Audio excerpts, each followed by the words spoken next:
Mga kwentong higit pa sa kakaiba, nakakakaba, mga hindi nakikita ng pangkaraniwang mata, pero nakatingin sila, hindi may paliwanag ng karaniwang kaalaman, kaya tayo na paglalaruan.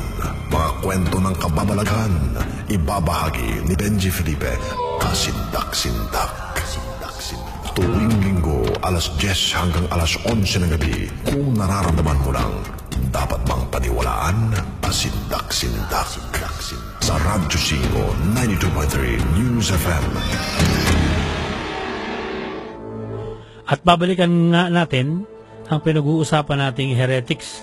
Upang hindi naman kayo mabitin, ikukwento ni Dea ang paksang ito para lubos na malinawan nating lahat kung ano ang ibig sabihin nito at paano ito hindi tinanggap sa kanyang panahon.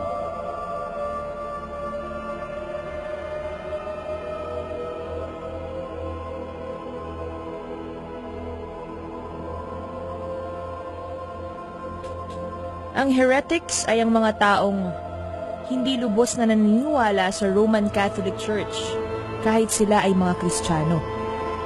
Pero noong Middle Ages, grabe ang kapangyarihan ng Catholic Church at lahat ay pwede nilang gawin para sila ay maghari. Binuo ang tinatawag na Spanish Inquisition at nangyari ito sa sabuatan ng 3 tao.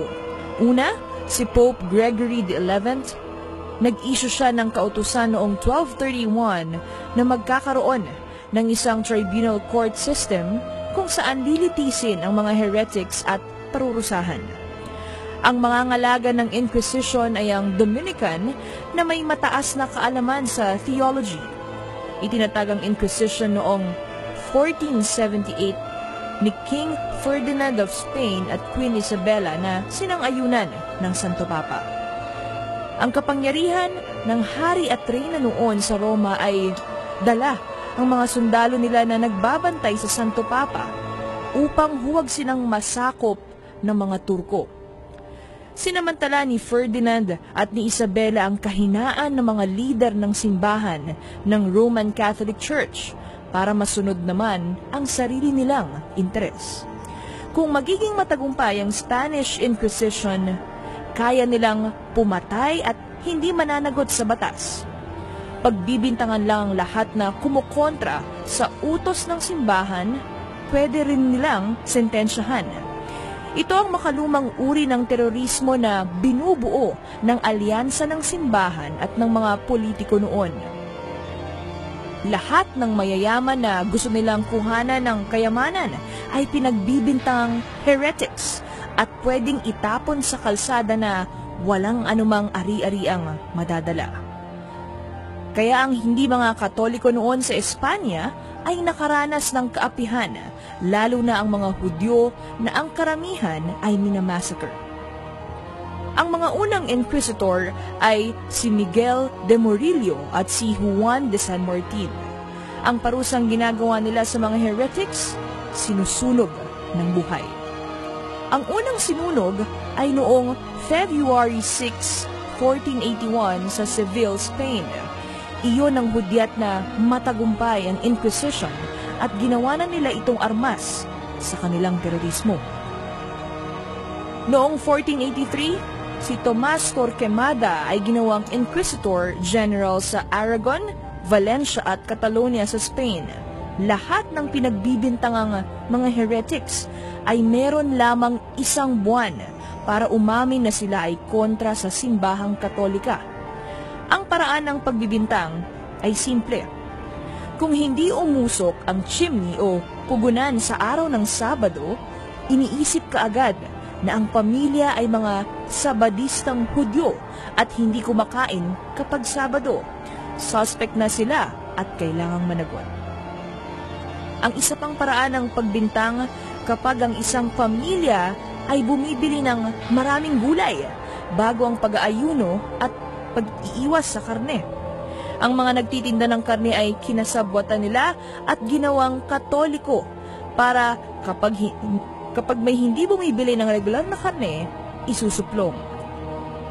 Sa pagitan ng 1480 hanggang 1530, umabot sa 2,000 ang pinatay at karamihan sa kanila ay mga Hudyo.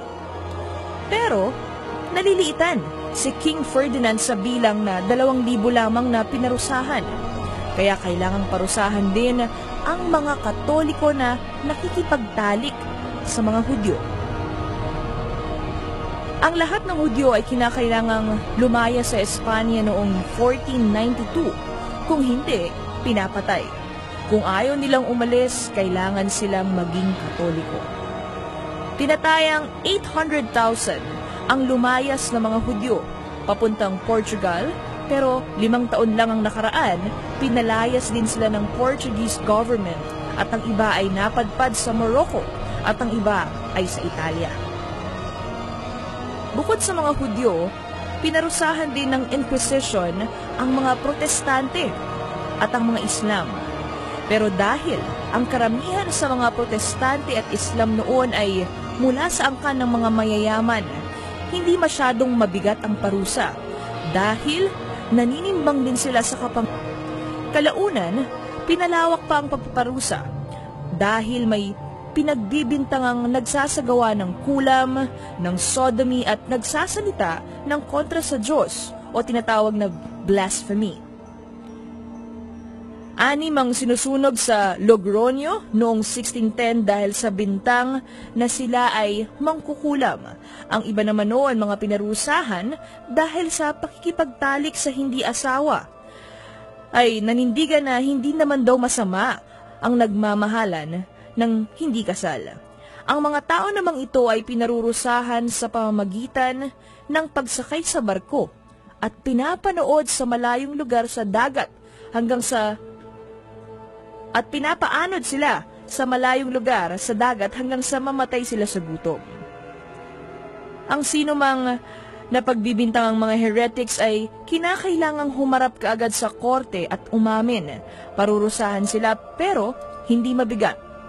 Ang mahirap, pagkatapos ng parusa, kailangang magturo sila ng iba na mga heretics din sa kasunduan na hindi sila ibubulgar bilang saksi.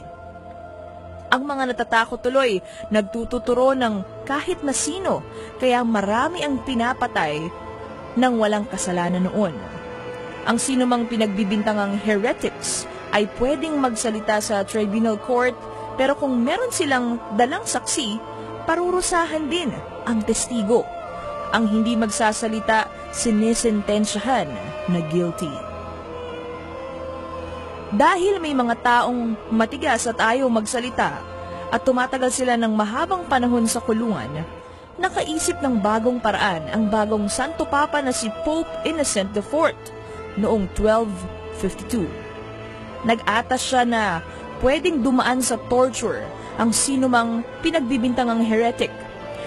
Ang magpaparusa ay hindi dapat miyembro ng Vatican, kundi dapat mga tao na itatalaga nila. Walang pinipili sa torture, bata, matanda, babae, lalaki, pinarurusahan. Ang pinakamababang uri ng parusa ay pinaiinom ng tubig ang tao hanggang hindi siya umaamin, kailangan niyang uminom ng uminom. Kahit sumusuka na, pinapainom pa rin. Kapag hindi pa rin umamin na sila ay kontra sa utos ng simbahang Katolika, ang ikalawang parusa ay binubuhusan sila sa katawan ng nagbabagang uling. Ang ikatlong uri ng parusa ay garutsa. Ito ang kaliwat kanang kamay ay itinatali sa likuran saka ikinakabit sa isang tali sa kisame. Kapag hinila ang tali sa kisame, nabibitin ang katawan at nababali ang mga buto sa balikat. Kapag malakas ang katawan ng tao at hindi kumakalas ang buto sa balikat, niyuyugyug nila ng niyuyugyug para talagang mabali ang mga buto. Meron ding tinatawag na toka. Sinasalpakan ng tela ang bibig ng tao at binubuhusan ng bibig para hindi siya makahinga.